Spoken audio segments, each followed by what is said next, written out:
Kasus penganiayaan sekaligus flexing Mario Dandi hingga merembet ke ayahnya Rafael Alun Trisambodo masih menjadi perbincangan hangat. Kasus ini banyak merembet ke pihak lain. Baru-baru ini politisi sekaligus mantan Presiden Republik Indonesia Megawati Soekarno Putri ikut menyoroti.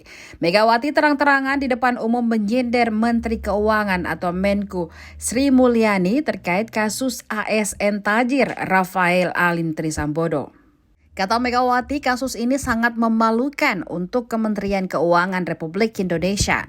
Dia mendukung kasus tersebut agar diusut secara tuntas.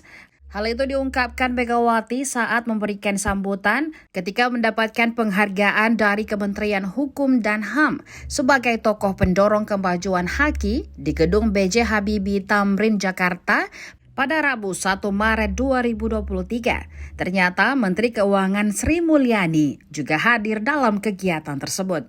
Namun responnya santai saja, ia hanya tersenyum lirih. Selanjutnya Megawati pun melanjutkan sambutan dengan membahas isu lainnya. Seperti diinformasikan sebelumnya, jika aparatur sipil negara Rafael Alun Trisambodo saat sedang menjalani pemeriksaan oleh Komisi Pemberantasan Korupsi. Pegawai Direktorat Jenderal Pajak atau DJP Kementerian Keuangan itu diklarifikasi terkait harta sebesar 56 miliar rupiah sebagaimana tercantum laporan harta kekayaan penyelenggara negara.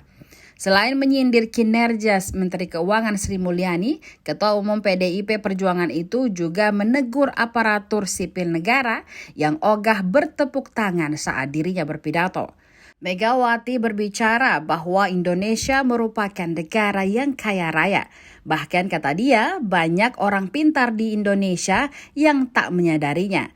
Megawati pun mengingat nasihat sang ayah yang juga Presiden pertama Republik Indonesia Soekarno yang menceritakan bahwa negara Indonesia merupakan negara yang kaya raya. Oleh sebab itu Megawati pun menyatakan bahwa seluruh sumber daya ada di Indonesia. Hal itu seharusnya menjadi sebuah kebanggaan untuk Republik Indonesia. Mendengar hal itu, sebagian anggota BRIN dan ASN Kemenkumham yang memberikan tepuk tangan. Lalu Megawati pun menegur peserta lantaran tidak semangat memberikan tepuk tangan. Megawati mengetahui gerak-gerik peserta yang tak tertarik dengan sambutannya hanya dengan tepukan tangan.